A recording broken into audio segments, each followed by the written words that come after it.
నమస్కారం, వి తెలుగు న్యూస్కి స్వాగతం. హెడ్లైన్ చూద్దాం.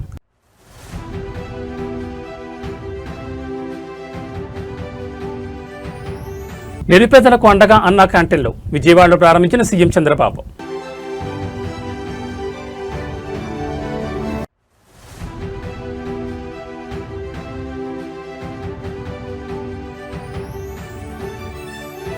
జగిత్యాల వేదికగా గులాబీ గర్జన, ఏడాది తర్వాత ప్రజాక్షేత్రంలోకి కేసీఆర్.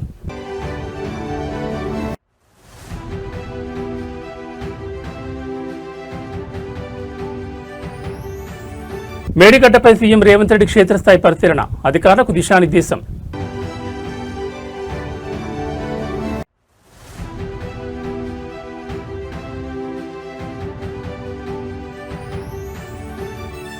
జగిత్యాల సభ వేళ హోటాహుట్న హస్తనకు హరీష్ రావు, రాజకీయ వర్గాల్లో ఆసక్తికర చర్చ.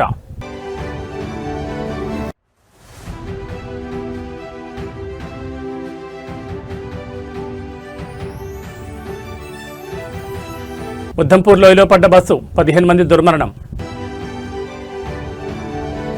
ఇక డీటెయిల్స్ చూస్తే, రాష్ట్రంలో తినడానికి తిండి లేదని ఎవరూ బాధపడొద్దని, ఎవరూ పస్తులుండొద్దని సీఎం చంద్రబాబు భావోద్వేగానికి లోనయ్యారు. ఇవాళ విజయవాడలోని పటమట హైస్కూల్ వద్ద తన సతీమణి భువనేశ్వర్తో కలిసి ఆయన అన్నా క్యాంటీన్ ప్రారంభించారు.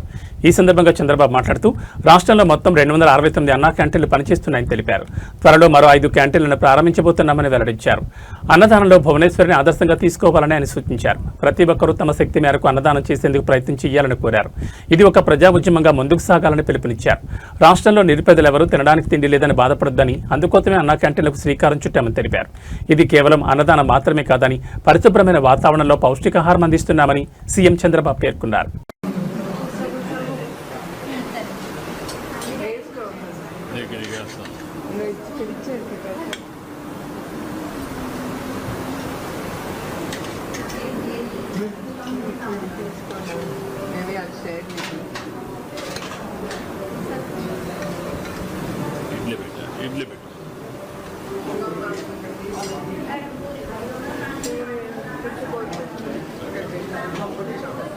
సాంబార్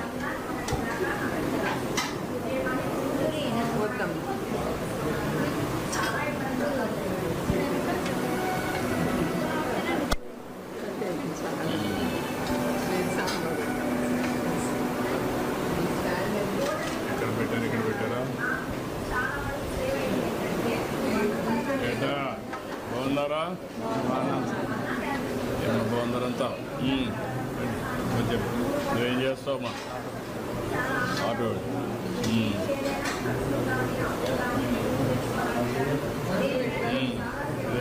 వేసాం కదా, ఆటో డ్రైవర్ సేవలో. నువ్వేం చేస్తావమ్మా?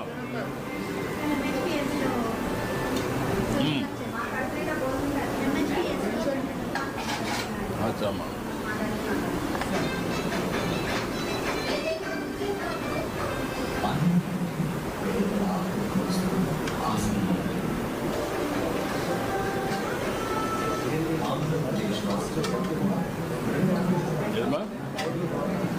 లేకుంటే రోడ్లు క్లీన్ చేసే కార్మికులు కావచ్చు, లేకుంటే ప్రజలు కావచ్చు, ఇలాంటి వాళ్ళు చాలామంది ఉంటారు. ఎక్కడన్నా భోజనానికి పోవాలంటే 100 రూపాయలు మినిమం ఒక పూటకు డబ్బులు పే చేసే పరిస్థితి వస్తుంది. అక్కడ కూడా పౌష్టికాహారం దొరికే పరిస్థితి లేదు. ఇవన్నీ పరిష్కారం కోసం పెట్టాం. ఈరోజు ఇక్కడ ఏదైతే ఈ ఫౌండేషన్ ఉందో, మన అన్నా క్యాంటీన్ ఇస్కాన్ ఫౌండేషన్ చాలా మంచి వర్క్ చేస్తున్నారు. అది కూడా సెంట్రలైజ్డ్ కిచెన్ పెట్టి, అది కూడా చాలా పౌష్టికాహారం కానీ వెరైటీస్ కూడా పెంచి రుచికరమైన నాణ్యమైన ఫుడ్ పెట్టే పరిస్థితికి వచ్చారు. ఈరోజు రాష్ట్రంలో 269 అన్నా క్యాంటీన్లు పనిచేస్తున్నాయి. మొన్నే 62 ఓపెన్ చేశాం. ఇంకొక 5 కూడా తొందరలోనే ప్రారంభమవుతాయి. 275 క్యాంటీన్ని ప్రారంభిస్తున్నాం. ఈరోజు దీనికోసం నేను ఒకటే మా ఫ్యామిలీ అందులో భువనేశ్వర్ గారిని మనస్ఫూర్తిగా అభినందిస్తున్నాను. ఈరోజు నా పుట్టినరోజు సందర్భంగా 76 లక్షల రూపాయలు రాష్ట్రం మొత్తం అన్ని అన్నా క్యాంటీన్లో ఫ్రీగా 3 పూట్ల భోజనం పెట్టడానికి ముందుకు వచ్చారు. ఒక స్ఫూర్తిదాయకంగా నిలిచారు. ఈరోజు నేను ఒకటే ప్రజలందరికీ విజ్ఞప్తి చేస్తున్నా, ఇది ఒక స్ఫూర్తిదాయకమైన కార్యక్రమం. అన్నదానం అన్నింటికంటే మహాపవిత్రమైనది. అలాంటిది మనందరం కూడా గుర్తుపెట్టుకోవాల్సింది, మీరు ఒక పూట కానీ లేకపోతే ఒక క్యాంటీన్లో కానీ ఒక రోజు కానీ మీకు శక్తి ఉంటే మొత్తం కానీ మీకు తోచిన విధంగా అన్నదాన కార్యక్రమంలో మీరు భాగస్వాములు కావాలని పిలిపిస్తున్నా. ఇది ఒక స్ఫూర్తికి ఒక ప్లాట్ఫామ్. ఇది ఏదో నేను ఎవరిని బలవంతం చేయడం లేదు. వాళ్ళందరినీ కోరుతున్నాను, మనందరం కలిసి ఒక స్ఫూర్తి ప్రదాతలుగా తయారు కావాలి. ఈ రాష్ట్రంలో ఏ వ్యక్తి ఆకలితో బాధపడుతున్నాడు అనే పరిస్థితి రాకూడదు.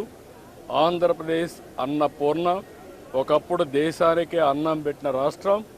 ఈరోజు మన రాష్ట్రంలో ఏ ఒక్క వ్యక్తి ఆకలితో బాధపడకుండా కడుపు నిండా తిండి పెట్టే పరిస్థితి మనం తీసుకురావాల్సిన అవసరం ఉంది. ప్రభుత్వం పెట్టలేక కాదు, ప్రభుత్వం పెట్టగలుగుతాం. దానికంటే ముఖ్యంగా ఒక స్ఫూర్తికి ఇది ఒక ప్లాట్ఫామ్గా తీసుకుని మీరందరూ భాగస్వాములు కావాల్సిన అవసరం ఉంది. ఇది ప్రజా ఉద్యమంగా ముందుకు పోవాలి. నేను అందుకే P4 తీసుకొచ్చాను. P4 కూడా ప్రభుత్వం, ప్రైవేట్, పబ్లిక్ భాగస్వామ్యం. అందులో అన్నా క్యాంటీన్ కూడా ఒకటి. ఇది ఒకటే కాదు, డబ్బులుండే ప్రతి ఒక్కరు కూడా టాప్ 10%, బాటమ్ 20%ని అన్ని విధాలా ఆదుకోవాలి. అందుకే పేరు కూడా MBK అని పెట్టాను. మార్గదర్శి బంగారు కుటుంబం 10-20, 10-20, పైనుండే 20 మంది 10 మంది, కింద నుండే 20 మందిని అనునిత్యం ఆదుకునే కార్యక్రమం చేయాలి. అది కూడా ఒక పూట ఏదో ఇచ్చేయడం కాదు.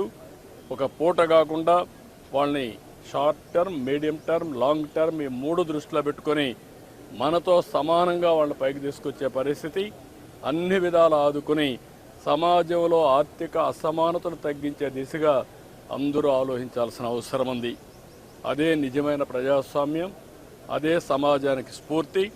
అలాంటి కార్యక్రమంలో భాగంగానే ఈరోజు ఇక్కడికి వచ్చినప్పుడు నాకు చాలా సంతోషం కలిగింది. చాలామందితో ఇంటరాక్ట్ అయ్యాను.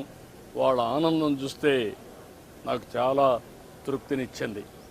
ఈ కార్యక్రమానికి సహకరించిన భువనేశ్వర్ గారిని మనస్ఫూర్తిగా అభినందిస్తూ, కుటుంబాన్ని మనస్ఫూర్తిగా అభినందిస్తూ మరొకసారి రాష్ట్రంలో అందరికీ విజ్ఞప్తి చేస్తున్నా, ఆంధ్రప్రదేశ్ అనే మాట అన్నపూర్ణ. ఈ అన్నపూర్ణలో ఎవ్వడు కూడా ఆకలితో బాధపడకూడదు. గడిచిన ప్రభుత్వాన్ని చూసాం, ఇలాంటి బంగారు లాంటి క్యాంటీన్లు. దీన్ని చూస్తే ఎట్లా మనం. తెలంగాణ మాజీ ముఖ్యమంత్రి బీఆర్ఎస్ అధినేత కె చంద్రశేఖరరావు సుదీర్ఘ విరామం తర్వాత మళ్లీ ప్రజాక్షేత్రంలోకి వస్తున్నారు. ఇవాళ జగిత్యాల వేదికగా నిర్వహించనున్న ప్రజా ఆశీర్వాద సభతో ఆయన తన రాజకీయ పోరాటాన్ని పునఃప్రారంభించనున్నారు. ఇటీవల కాంగ్రెస్ పార్టీకి రాజీనామా చేసిన సీనియర్ నేత మాజీ మంత్రి జీవన్ రెడ్డి ఇవాళ కేసీఆర్ సమక్షంలో బీఆర్ఎస్ తీర్థం పుచ్చుకోనున్నారు. జీవన్ రెడ్డి చేరిక సందర్భంగా జగిత్యాల మినీ స్టేడియంలో పార్టీ భారీ బహిరంగ సభను ఏర్పాటు చేసింది. కేసీఆర్ రాకతో ఉమ్మడి కరీంనగర్ జిల్లా రాజకీయాలు ఒక్కసారిగా వేడెక్కాయి. దాదాపు ఏడాది కాలం తర్వాత కేసీఆర్ బహిరంగ సభలో ప్రసంగిస్తుండటంతో రాజకీయ వర్గాల్లో ఆసక్తి నెలకొంది. రాష్ట్రాల్లో అధికారంలో ఉన్న కాంగ్రెస్ ప్రభుత్వం 2 ఏళ్ల పాలన, హామీల అమలులో వైఫల్యాలు, రైతుల సమస్యలపై కేసీఆర్ నిశ్చితంగా విమర్శలు చేసే అవకాశం ఉంది. ఈ సభకు లక్షలాది మంది ప్రజలు తరలివస్తారని బీఆర్ఎస్ శ్రేణులు అంచనా వేస్తున్నాయి. తెలంగాణ ముఖ్యమంత్రి రేవంత్ రెడ్డి అత్యంత కీలకమైన కాళేశ్వరం ప్రాజెక్టును సందర్శించనున్నారు. భారీ నీటిపారుదల శాఖ మంత్రి ఉత్తమ్ కుమార్ రెడ్డి మరియు ఇతర ఉన్నతాధికారులతో కలిసి ఆయన ప్రాజెక్టులోని వివిధ విభాగాలను క్షేత్రస్థాయిలో పరిశీలించనున్నారు. ముఖ్యంగా కుంగిపోయిన మేడిగడ్డ బ్యారేజ్ పిల్లర్లను, అన్నారం మరియు సుందేళ్ల బ్యారేజీల వద్ద ఉన్న పరిస్థితులను సీఎం స్వయంగా సమీక్షించనున్నారు. గతంలో కుంగిపోయిన మేడిగడ్డ బ్యారేజ్ పిల్లర్ల పరిస్థితిని, పునరుద్ధరణ పనుల పురోగతిని ముఖ్యమంత్రి అడిగి తెలుసుకోనున్నారు. విజిలెన్స్ విచారణ మరియు నేషనల్ డ్యామ్ సేఫ్టీ అథారిటీ నివేదికల నేపథ్యంలో ప్రభుత్వం తీసుకోబోయే తదుపరి చర్యలపై అధికారులకు దిశానిర్దేశం చేయనున్నారు. రాబోయే వానాకాలం సీజన్ దృష్టిలో ఉంచుకుని రైతులకు సాగునీరు అందించే మార్గాలపై ఇంజనీరింగ్ అధికారులతో చర్చించనున్నారు.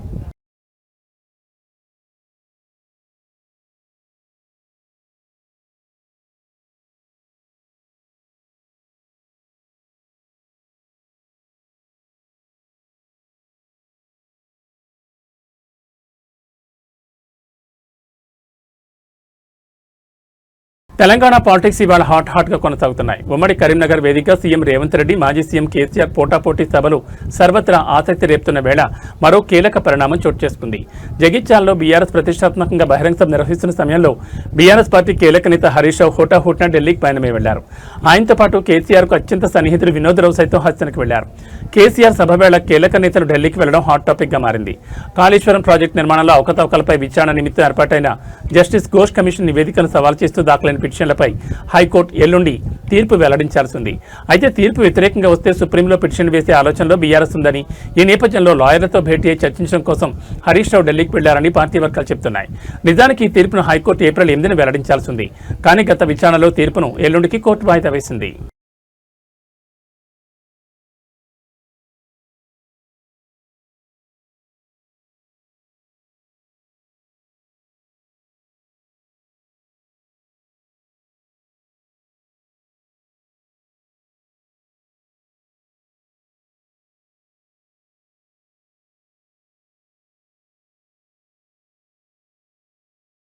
నెల్లూరు జిల్లా ఆత్మకూరులో ముఖ్యమంత్రి చంద్రబాబు నాయుడు జన్మదిన వేడుకలు వినూత్నంగా నిర్వహించారు. ఈ సందర్భంగా తిరుమల గాలిగోపురం తరహాలో నిర్వహించిన గుడి సెట్టింగ్ భక్తులను, ప్రజలను విశేషంగా ఆకట్టుకుంది. దేవాదాయ శాఖ మంత్రి ఆనం రామనారాయణ రెడ్డి ఆధ్వర్యంలో జరిగిన ఈ కార్యక్రమాలు ఆధ్యాత్మిక వాతావరణంలో సాగాయి. చంద్రబాబు నాయుడు పేరున లోకక్షేమం కోసం ఆయన ఆరోగ్యాలతో వర్ధిల్లాలని కోరుతూ భారీ ఎత్తున హోమాలు నిర్వహించారు. ప్రముఖ పుణ్యక్షేత్రాల నుంచి తరలివచ్చిన వేద పండితులు, అర్చకులు శాస్త్రోక్తంగా పూజా కార్యక్రమాలు నిర్వహించారు. దేవాదాయ శాఖ మంత్రి ఆనం రామనారాయణ రెడ్డి స్వయంగా హోమగుండంలో పాల్గొని పూర్ణాహుతిని సమర్పించారు. భక్తితో పాటు రాజకీయ వాతావరణం పడేలా గుడి సెట్టింగ్ ఆనుకుని భారీ ఎత్తున పొలిటికల్ బ్యానర్లు, కటౌట్లు ఏర్పాటు చేశారు.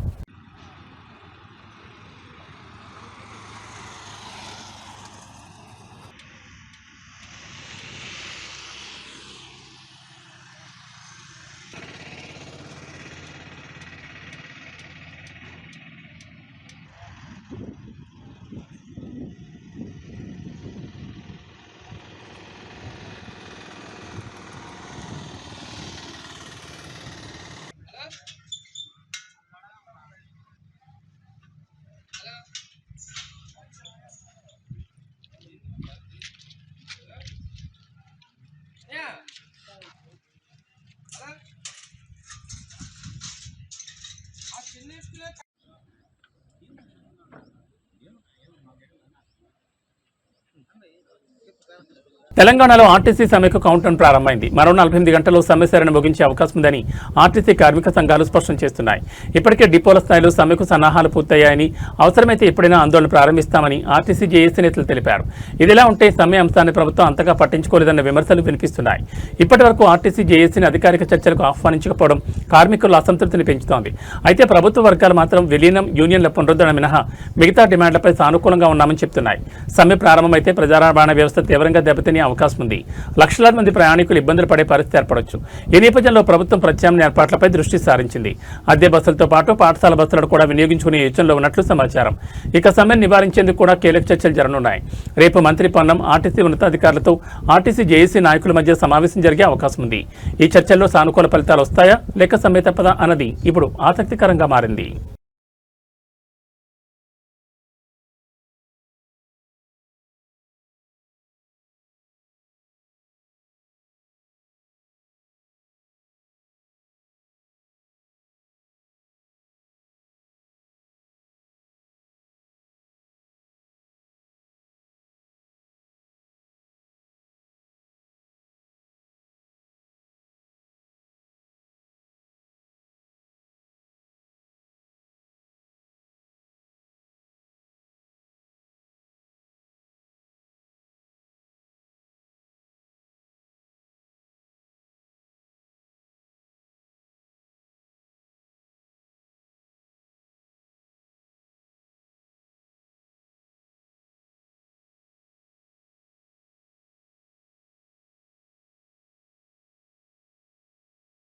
మహాత్మా బసవేశ్వరుడు 839వ జయంతి సందర్భంగా హైదరాబాద్ ట్యాంక్ బండ్ వద్ద ఉన్న ఆయన విగ్రహానికి తెలంగాణ జాగృతి అధ్యక్షురాలు కల్వకుంట్ల కవిత పూలమాలలు వేసి ఘనంగా నివాళులర్పించారు. ఈ సందర్భంగా మాట్లాడుతూ బసవేశ్వరుడి సిద్ధాంతాలు, సామాజిక సమానత్వంపై కీలక వ్యాఖ్యలు చేశారు. 839 ఏళ్ల క్రితమే బసవేశ్వరుడి రూపంలో ఒక గొప్ప సామాజిక విప్లవం పుట్టిందని, కుల, వర్ణ, లింగ భేదాలు లేని సమాజం కోసం ఆయన అప్పుడే పోరాడారని కవిత గుర్తు చేశారు. బసవేశ్వరుడు చెప్పిన సమానత్వం కోసం నేటికి మనం పోరాడాల్సి రావడం మన వెనుకబాటుతనానికి నిదర్శనమని ఆమె ఆవేదన వ్యక్తం చేశారు. పార్లమెంట్లో మహిళా బిల్లు పాస్ కాకుండా అనేక శక్తులు కుట్రలు చేసి అడ్డుకున్నాయని విమర్శించారు. బసవేశ్వరుడి స్ఫూర్తితో డాక్టర్ బిఆర్ అంబేద్కర్ ఆశయాలకు అనుగుణంగా తాము ఏర్పాటు చేయబోయే రాజకీయ పార్టీ సామాజిక న్యాయం కోసం నిరంతరం పనిచేస్తుందని కవిత స్పష్టం చేశారు. గత అసెంబ్లీ ఎన్నికల్లో రాజకీయ పార్టీలు మహిళలకు కేటాయించిన సీట్ల సంఖ్య చాలా తక్కువని, ఇది మహిళా సాధికారతకు ఆటంకమని ఆమె పేర్కొన్నారు. అంబేద్కర్ కూడా పదే పదే చెప్పుకుంటూ వచ్చిండ్రు, బసవేశ్వరుని ఎవరైతే ఒక ప్రాంతానికి సీమితం చేయకుండా భారతదేశ వ్యాప్తంగా వారి కోసం పాటుపడితే భారతదేశం మారుతుందని చెప్పి కూడా చెప్పడం జరిగింది. మరి ఆ బసవేశ్వరుడి యొక్క అనుచరులకి నేను మనస్ఫూర్తిగా శుభాకాంక్షలు తెలియజేస్తున్నా.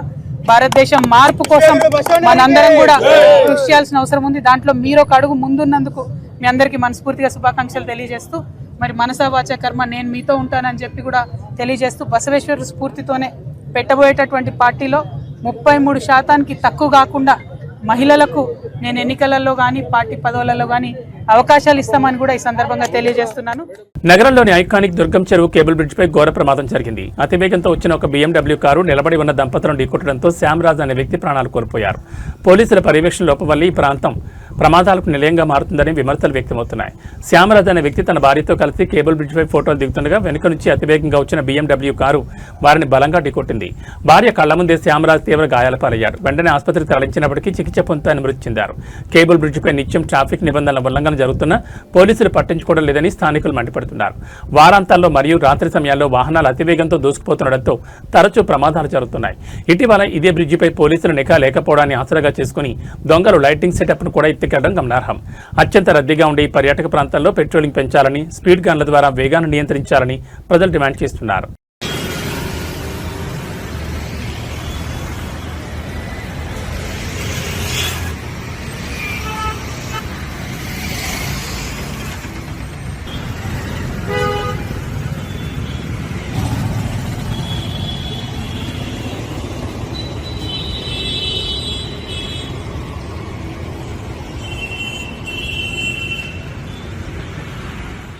హైదరాబాద్ నగరంలోని గచ్చిబౌలి పోలీస్ స్టేషన్ పరిధిలో గల TNGO కాలనీలో సోమవారం తెల్లవారుజామున భారీ అగ్ని ప్రమాదం సంభవించింది. ఒక అపార్ట్మెంట్లోని సెల్లార్లో అకస్మాత్తుగా మంటలు చెలరేగడంతో నివాసితులు తీవ్ర భయాందోళనకు గురయ్యారు. బిల్డింగ్ సెల్లార్లోని ఎలక్ట్రికల్ ప్యానెల్లో షార్ట్ సర్క్యూట్ సంభవించడంతో మంటలు మొదలైనట్లు అధికారులు ప్రాథమికంగా నిర్ధారించారు. మంటలు వేగంగా వ్యాపించడంతో సెల్లార్లో పార్క్ చేసి ఉన్న 15 ద్విచక్ర వాహనాలు పూర్తిగా అగ్నికి ఆహుతయ్యాయి. ప్రమాదం కారణంగా అపార్ట్మెంట్ మొత్తం దట్టమైన పొగ కమ్మేసింది. దీంతో పై అంతస్తులో ఉన్న వాసులకు ఊపిరాడక తీవ్ర ఇబ్బందులు పడ్డారు. సమాచారం అందుకున్న అగ్నిమాపక సిబ్బంది తక్షణమే అక్కడికి చేరుకుని నిచ్చెన సహాయంతో చిక్కుకున్న వారిని సురక్షితంగా కిందికి దించారు. పొగ పేల్చడం వల్ల తీవ్ర అస్వస్థతకు గురైన ఇద్దరిని చికిత్స నిమిత్తం సమీపంలోని ఆసుపత్రికి తరలించారు. ప్రస్తుతం మంటలు అదుపులోకి వచ్చాయి.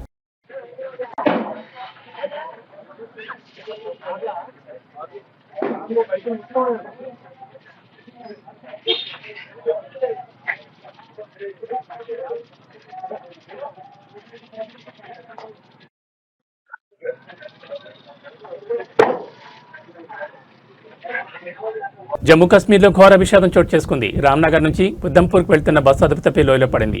ఈ ఘటనలో 15 మంది చనిపోయారు. సమాచారం అందుకున్న పోలీసులు సంఘటనా స్థలానికి చేరుకుని సహాయక చర్యలు చేపట్టారు. డ్రైవర్ నియంత్రణ కోల్పోవడంతో బస్సు లోయలో పడినట్లుగా తెలుస్తోంది. ఇవాళ ఉదయం 10 గంటల ప్రాంతంలో రామ్నగర్ నుంచి ఉధంపూర్కు వెళ్తుండగా బస్సు లోయలో పడిపోయింది. సంఘటనా స్థలంలో 15 మంది చనిపోగా క్షతగాతులను ఆసుపత్రికి తరలించారు. పోలీసులు, సైన్యం సహాయక చర్యలు చేపట్టారు. అయితే కొందరి పరిస్థితి విషమంగా ఉన్నట్లు వార్తలు వస్తున్నాయి. ప్రమాద సమయంలో బస్సులో 40 మంది ఉన్నట్లుగా సమాచారం. మృతుల సంఖ్య మరింత పెరిగే అవకాశం ఉంది. ప్రమాదంపై కేంద్ర మంత్రి జితేంద్ర సింగ్ స్పందించారు. తాను జిల్లాధికారులతో మాట్లాడానని, తీవ్రంగా గాయపడిన వారిని విమానంలో తరలించే ఏర్పాట్లతో సహా సాధ్యమైన అన్ని సహాయక చర్యలు అందిస్తున్నట్లుగా జితేంద్ర సింగ్ తెలిపారు. స్థానిక యంత్రాంగంతో నిరంతరం సంప్రదింపులు జరుపుతున్నట్లుగా చెప్పారు.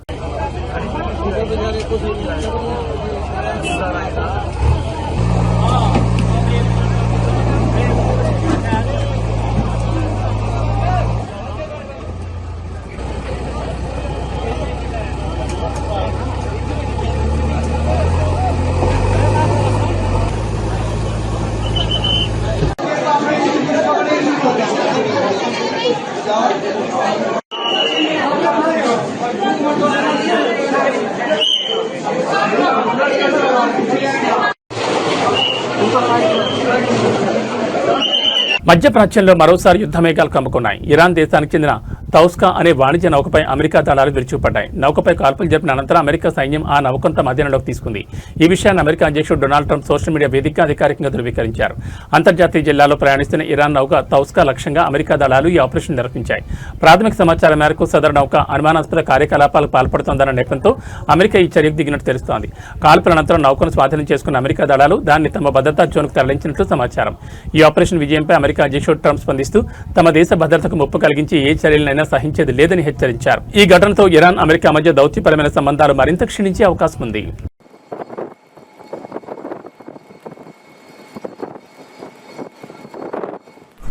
Motor Vessel Toska, vacate your engine room. Vacate your engine room. We're prepared to subject you to disabling fire. Okay, we gave the flare. Now we're getting.